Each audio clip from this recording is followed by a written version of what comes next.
I am delighted to actually have the opportunity to join with you in support of the Cancer Assistance Program. Patients of mine have found the Cancer Assistance Program invaluable in terms of the support that they provide. So thank you very much for inviting me to participate. I hope you're all very excited tonight to have the opportunity to meet and have a conversation with Farzana Doctor. And so I have the pleasure of introducing her to you. Some of you may already know Farzana based on her previous writings. So Farzana is an award-winning author. She has 4 previous novels. However, it's actually 5 because you just are launching a brand new book. That's number 4. This is number 4, The Beauty of Us. And so this is at the back as well. It's a young adult novel that is just coming out as well. Yeah. So Farzana is not only an author, she is number 5. Or it is 5. You've had 4 previous, Yes. and then this one. Oh my goodness, yeah. Yeah. Okay. Thank you. Okay, Like... I'll fact check for us, okay? All right, so she's not only an author though, she is a registered social worker who has a private practice in counseling.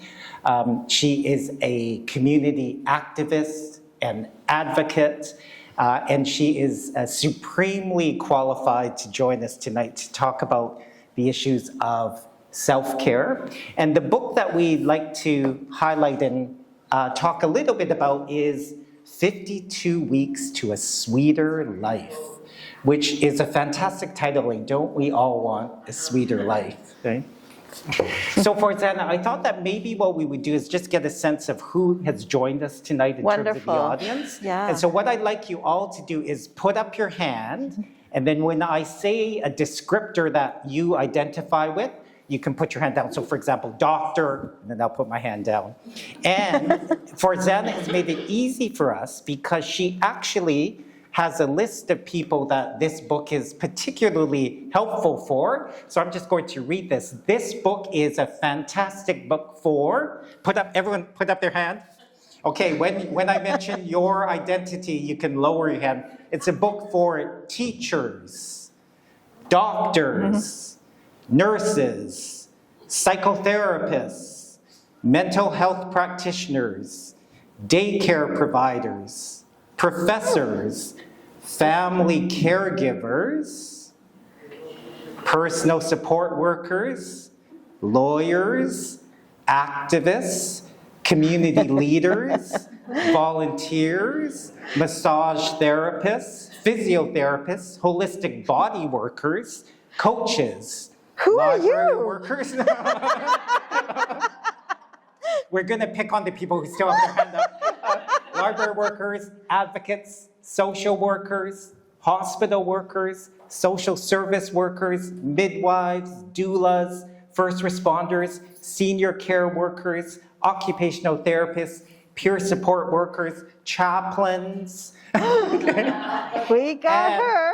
And more. And if anyone was not included, anyone who is human really can benefit from this book. Yeah. So it looks like we have a great audience of all sorts of people. Yeah, we do. Yeah.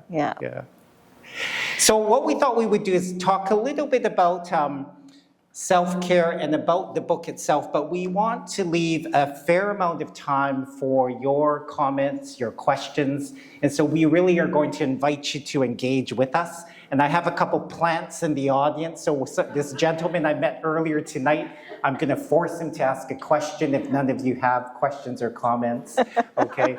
So I think that it'll hopefully be a very interactive opportunity for you to discuss a very important topic, okay? So Farzana, the thing that I bet everybody speaks with you about when they're talking about this book is what prompted you to write this particular book, which is described as a workbook, because of course you have a reputation of being a fantastic author of fiction, poetry. So maybe you can comment a bit about that first. And thank you for that lovely beginning, and to all of you for playing along. Maybe I should also just say a huge thank you to all of the organizers and everybody who helped to make this event happen, and to all of you for coming today. I really appreciate it. This book came about. So I've been working as a counselor or psychotherapist for over 30 years. And I went through a couple of my own burnouts. And so I found myself looking for a lot of tools for myself. And then I found myself compiling strategies and tools and resources for clients. And I just kept a file on my computer with all of this stuff. And because I've written books before, I had a sense, you get this sense of like, oh, I think this might be a book, because you have enough material. And then I started adding on my own personal anecdotes. I tried to share some of my own stories. And then that's how it became all of that. And then Douglas and McIntyre, who are the publishers, did a really great job with the design. The designer there just made it into something really pretty. Yeah, what I really valued about your book, Farzana, is that you shared a lot about your personal experiences and circumstances. So not only did you present lots of fantastic content, but you shared some of your own personal experiences, which made it so much richer. So thank you for that. Yeah, I think it's important, right? Because something I really wanted to do about talking about burnout was to normalize it, right? There is this sense, I don't know if it happens with doctors, but there is this sense that like you're supposed to avoid it, you're supposed to prevent it, and maybe you've done something wrong if you have not. But this is really a systemic issue, right? It's an issue that has to do with capitalism, it has to do with workers' rights and all of that. So it was really important for me to make sure that I could share a little bit about my own story to reduce some of the stigma. Yeah. One of the reasons why I'm happy to be here is because I'm going to share all my challenges with self-care and hopefully get help from Farzana. But because one of the things that I find... It's so lovely, all the tabs. Yeah, I did read the book. The sticky notes. Yeah.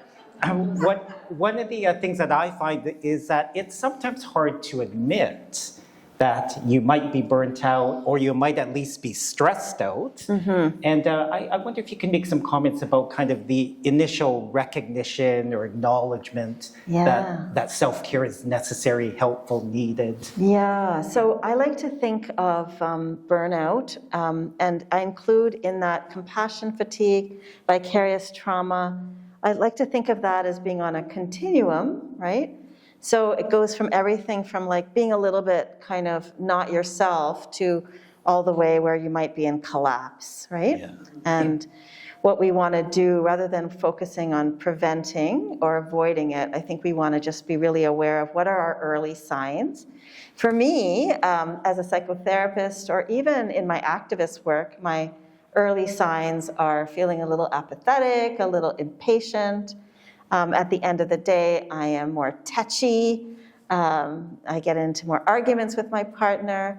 I might find myself dropping some of my usual good routines. So if I have a daily routine to exercise, maybe that starts to slide a little bit, as an example. Yeah, that's right. Oh, it sounds like I'm burnt out. The thing And there's no shame in that. That's right, there's no shame in that. So I'm openly admitting in public and on camera that I'm burnt out. But I wonder if you could also kind of give us a sense of what you would consider or define as self-care, because I think we all have ideas about what self-care is, but maybe from your perspective, how would you kind of describe self-care itself? So I like to combine self-care and community care in the same bundle. I get a little annoyed with, Self-Care Sunday, that hashtag, self-care has become something that is very individualistic and consumeristic, and it doesn't need to be that. Rather, it's it can be the things we do for ourselves, but it's also the things that we do for each other. It's the mutual aid that we do. It's the things we do to make the world a better place for all of us. So just to get down to some basics, I like to ask people to ditch their grand gesture approach to self-care. So that would be, I work, then I go on vacation, and for the first few days on my vacation, I'm sick because I haven't rested up to that point, or I go to the spa and I want to live at the spa. Or in terms of community care, it's I haven't told anybody that I'm having a hard time until things like have gotten so bad, and then I send an email to 10 friends all at once. Like that would be a grand gesture approach. So it's like the daily practices that we can manage every single day that have to do with taking care of our own emotional, physical, spiritual health, but also reaching out to community and to give and also to ask for help on a daily basis. Yeah. One of the things that differentiates, I think, your approach to self-care is that you do put this emphasis on what you've termed community care. So I wonder if you could just expand on that a little bit more. Yeah, that was really important to me. I don't know if others have heard about this, but in recent years, there's been this debate of like self-care versus community care, and I don't think we need to have that we don't need that debate to happen. For me, like I've been doing a lot of thinking. So for me, the community care comes easier than the self-care. And in the book, I talk a little bit about how so many people I know as children were helpers and givers and maybe mediators in their own families or translators in their own families, all that kind of stuff. So we were, as children, probably getting primed to overwork in some ways. So I guess I want to be thinking a little bit about, so when does that giving start to become something that is sacrificial for ourselves? When is it that we're no longer paying attention to our own capacity? And when is it that it actually gives us energy? Probably everyone in the room, so many of you are in helping professions, and you know those days when the work that you're doing for your communities actually gives you a spark and gives you energy. And you know those days when you're feeling so drained and you no longer have capacity, but you're doing it anyway. You're stepping forward anyway. And often people need to have a few strategies to figure out how to judge when it's the right time to step forward.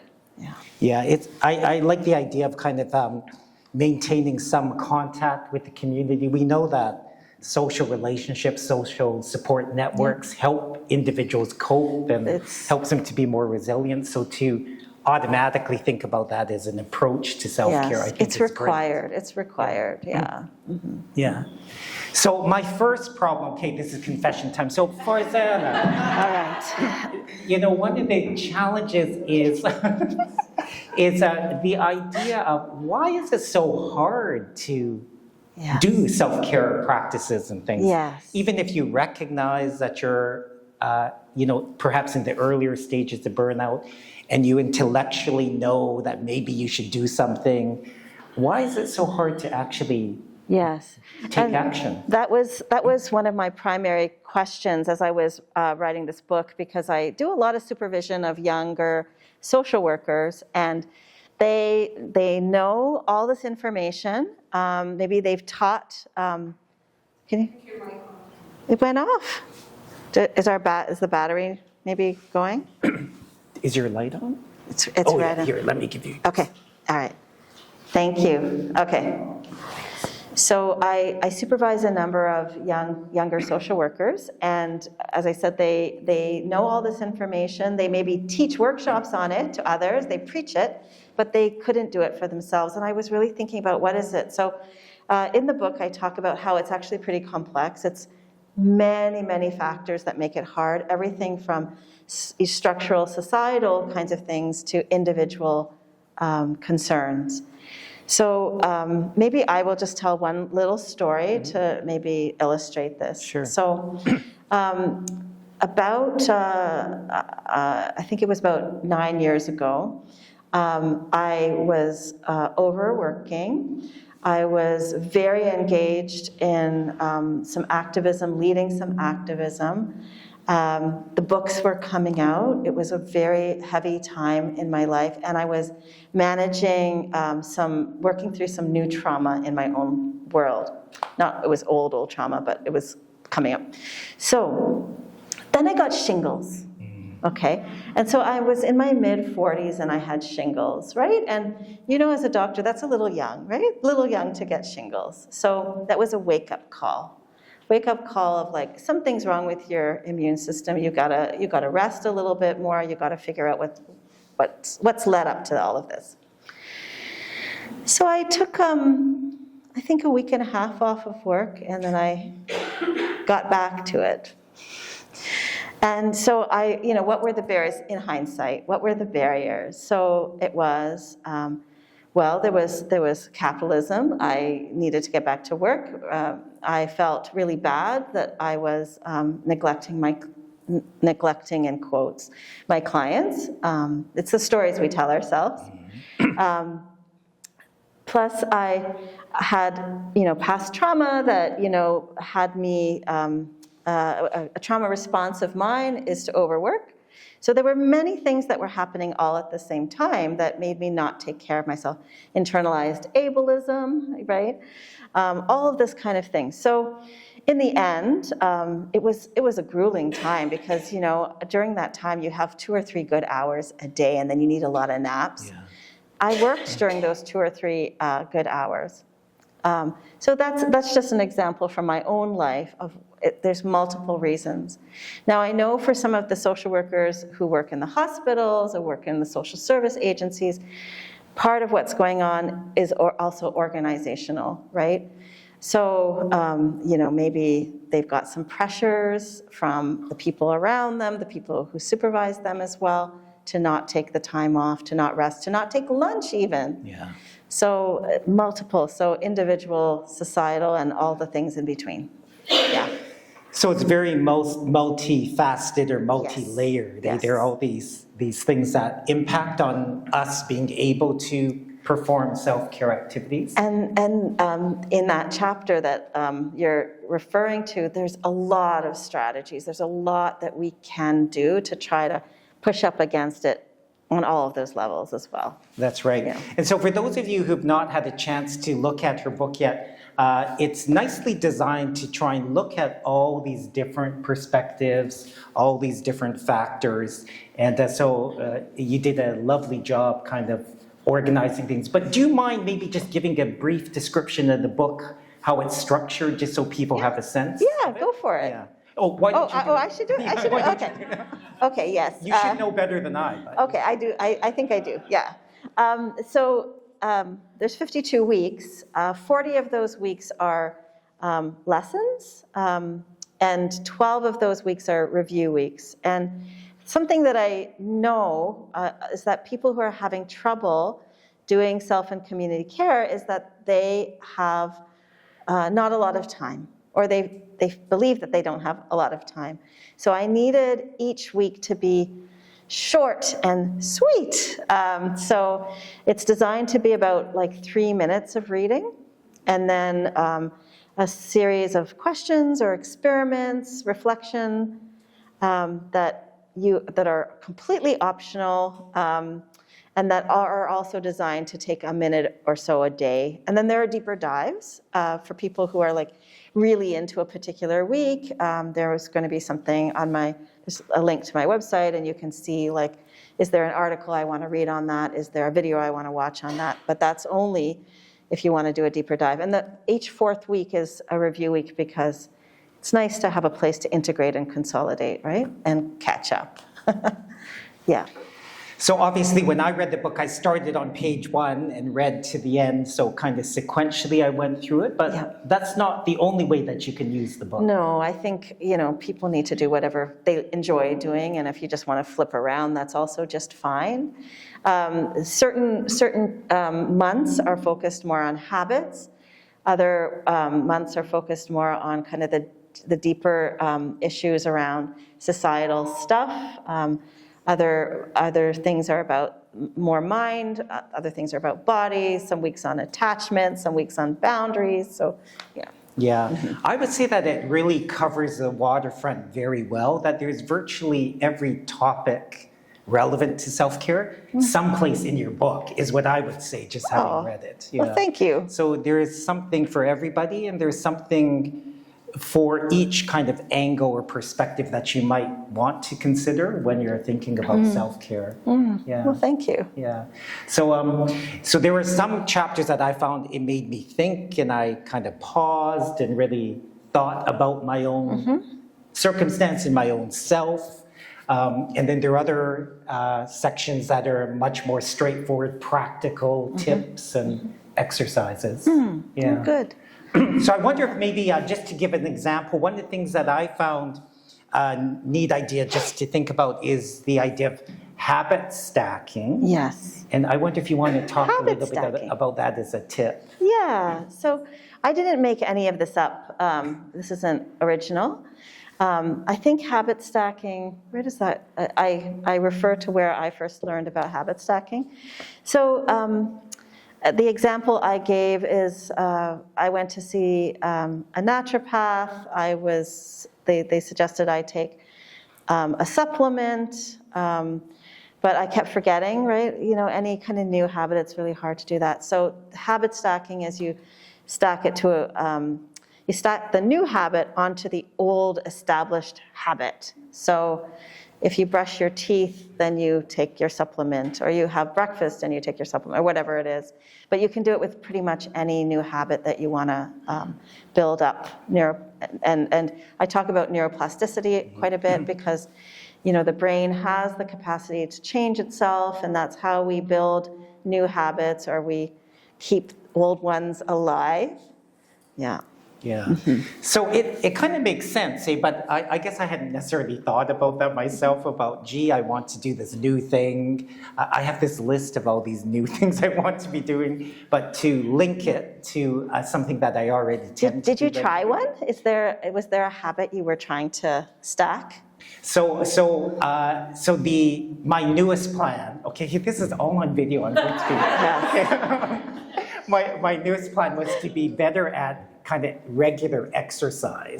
And so I decided, because of the way my kind of day is, that I was going to link it to kind of prior to my bedtime routine, which may not end up working because you don't necessarily want to exercise too much right before you're trying to sleep. Right. But I think the idea of trying to find a consistent time to do that sort of routine is what I was thinking. I've stacked, I do a lot of walking, which happens very easily, but I try to do some, strength training, right? Because, this is what you have to do at this age because you're losing your muscle, right? So I habit stack it to TV. Oh, yes. Because I find, using weights really boring. So I need to be entertained. So it's sitting so there's also this idea of the 20-second rule, that anything new that you want to do needs to be 20 seconds, like the thing you need needs to be 20 seconds either like away from you. The thing you don't want to do has to be 20 seconds away from you, or within the 20 seconds. So if the dumbbells are right beside the couch, I will pick them up while I'm watching BritBox. Yeah. And then the cell phone is more than 20 seconds away to reach, so you can't go into social media. Yeah, if you're trying not to doom scroll so much, you put it 20 seconds away, Yeah. Okay, why don't we all kind of get onto the treadmill and also read Farzana's book at the same time. Okay. Self-compassion is so hard, though, Farzana. Yes. Do you not think? It becomes a practice, and it gets easier over time, but it is a practice. and some of us don't have to practice it as much because maybe our families taught it to us very, very well. But I bet a lot of us did not learn how to be self-compassionate in our families, right? So it is something that we have to practice and practice and practice until it becomes natural. Yeah. Yeah, I need lots of work with that. I guess, a person has to be ready to attend to themselves. So perhaps you can just express concern. I'm noticing you're not quite yourself these days. Makes total sense. Your activism is doing so much. It's been a really tough year, on and on, right? You can say those kinds of things. And then, the invitations, it has to be invitations. The person themselves has to see the problem, right? Yeah. In medical school, we often try and teach medical students about self-care, and most of them think, oh, I know all that. I don't need it. I'm a good, strong, super intelligent person. I don't need self-care. And so sometimes there has to be a readiness for people to recognize that it's something that's helpful. Yeah. It wasn't until my very first burnout in my 30s that I was like, okay, I need to take myself more seriously. Yeah. So maybe you could talk a little bit about that activism, community care, vicarious traumatization. And what I'm hearing is like maybe the pacing wasn't there at the time, so that you were going so hard and then you stopped, and then you weren't happy either. So one of the things I like to really think about in terms of understanding the changing capacity within our nervous systems is how to notice our nervous systems. And Elizabeth, I wonder if you can show, there's a slide with a house. And this is an illustration. So maybe I need to move. Do I need to move? So who here has heard about the window of tolerance model? A few of you, yeah? So this is a model that was developed by a guy named Dr. Dan Siegel, and since then many people have been reframing it as the window of capacity model, because maybe we want to think about what's in our capacity versus what can we tolerate. So I conceptualize it as a house, okay? So when we are in the main floor, we're in our window of capacity. That's where we feel creative and calm and connected, and that's where you feel, oh, I'm grounded, I'm doing pretty well here, okay? And then, and this is very normal, all throughout the day, we will shift from that place, right? Because our nervous systems have evolved in such a way to easily feel threat. So it could be, somebody cuts us off in traffic. It could be someone sends us a terse email, and we can move out of our window. So we might move into hyperarousal. So we go up into the attic, and we might feel like we're going to go through the roof, right? That's where we feel anxious and reactive. And when I said earlier, I feel tetchy, I get into more arguments at home. That's hyperarousal. It's that fight-flight energy in our bodies. Or when we're overwhelmed, we might head into hypoarousal, right? And that's where we feel detached and numb and dissociated, right? Frozen. For me, hypoarousal is, I've seen a bunch of clients. At the end of the day, I'm watching Netflix, and I'm watching until it's the show stops and that message comes across. Are you still watching? It's because I haven't moved, right? I've been just sitting still. I've been a bit frozen. I've been a bit numb.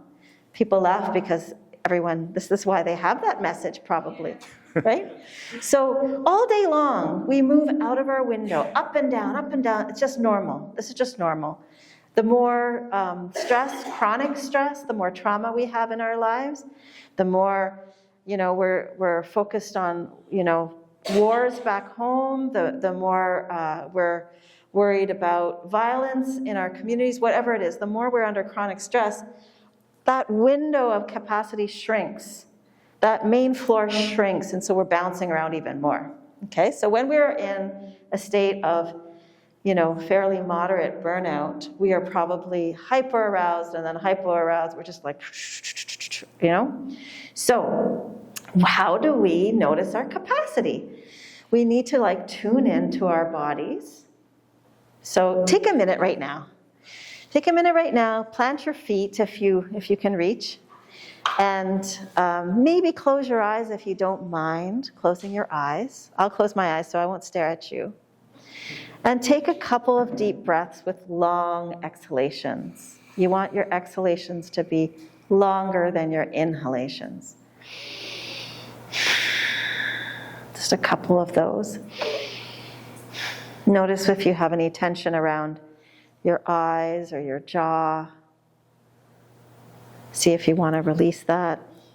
Notice if there's any tension around your throat or your neck, your shoulders.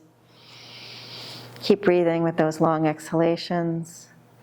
Notice tension through your upper back and lower back, belly, chest.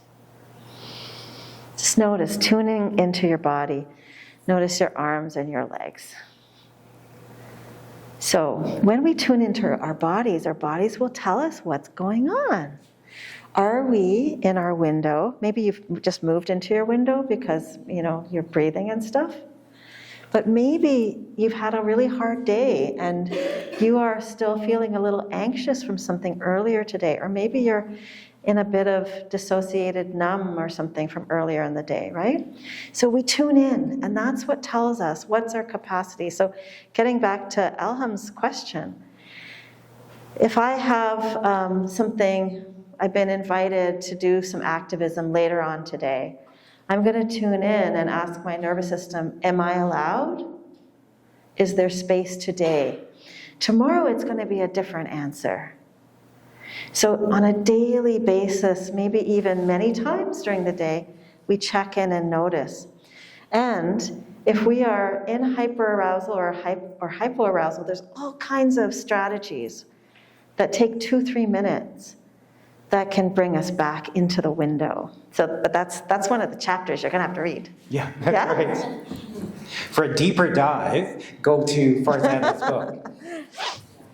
Farzana, I wonder if we could just spend a couple minutes speaking a little bit about family caregivers. Many of us are family caregivers. The Cancer Assistance Program, of course, is supporting family caregivers. Yes. And you yourself, of course, are involved in caring for your family members. Mm-hmm. But I wonder if there are some particular tips or ideas for family caregivers. Because what I'm thinking is, I'm so busy trying to take care of my loved one, I don't have time to do anything else, and this is really important, helping my loved one. Yeah. But maybe you could help give us some sort of sense of how they might go about self-care. Yeah, so it's all the same strategies in a way, right? It's all the same strategies. But there's a few things that might be a little bit different, and I think it's about finding more help than you think you need. You need to take advantage of every friend who offers a little bit of help, any neighbor who offers a little bit of help. So in our lives, my mother-in-law lives with us at home, and she's in late stage of Alzheimer's.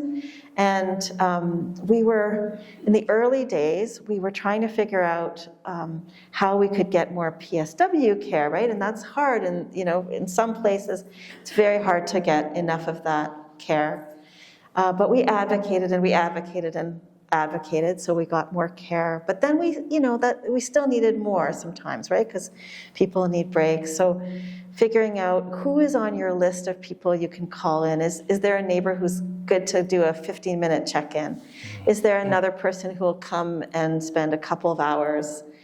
Just having a longer list of people who are going to be part of your team.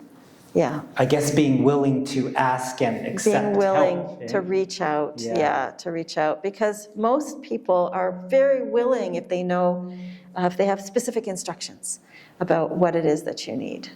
Yeah, yeah. So if someone offers you one more casserole, say yes. Say yes. Put it in your freezer. Yes. Yeah. Yes. All right. Yeah. Okay. We tend to say, oh, I'm okay. I'm all right. Like, I don't want to think too much about my own, stuff. So, oh, I'm okay. But why do we have to be okay? Yeah. Right? We don't have to be okay. Yeah, that's right.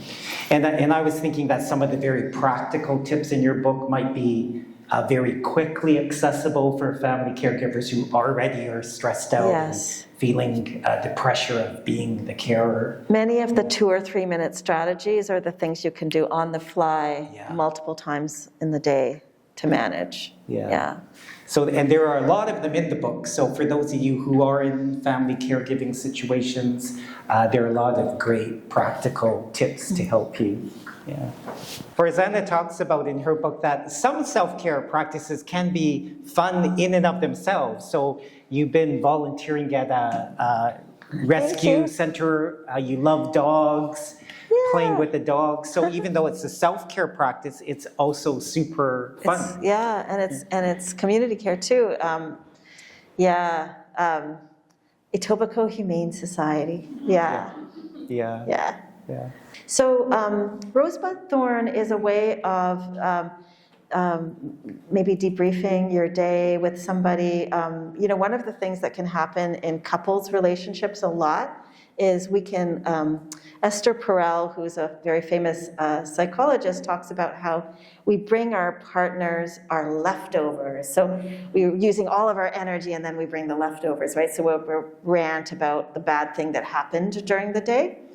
So instead you do Rose, the beautiful thing, the joyful thing you noticed, the bud, the thing that maybe you're thinking about, that's in development, that you're interested in, and then the thorn. The thorn is the bad thing that happened. So you're sharing a variety of things as a way to have, for yourself even, a kind of a balanced perspective, but also it's kind of nice when you tell someone you love what was the rose of your day. So that's what that strategy is for. Yeah, there's that so-called negativity bias where we tend to always think about the bad stuff. So thorn, thorn, thorn. For Farzana, my day was full of thorns. Yes. What was your rose today? What was my rose today? I actually had this fantastic conversation with the chaplain, the psychosocial spiritual clinician that I work with at work. Just had a fantastic human conversation about each other, not so much a patient-related thing. Nice. But yeah, a lovely interchange. Nice. Yeah. And the bud, let me think. The bud is that we were talking a little bit about how we could change the way that we're structured in the unit that I work in, like a improvement opportunity. So that's, some new ideas about maybe doing things differently that we thought would help patients, help families, help us. And while you're here, do you want to tell us your thorn? The thorn, okay. The thorn, it's actually been a pretty good day. I think the thorn would have been just before I was going to leave work to get here. Of course, that's when everything starts to happen. And so the last hour before I came here, I was like running around like a mad person trying to do stuff I had to do. So that was probably the thorn. Thank you. Thank you.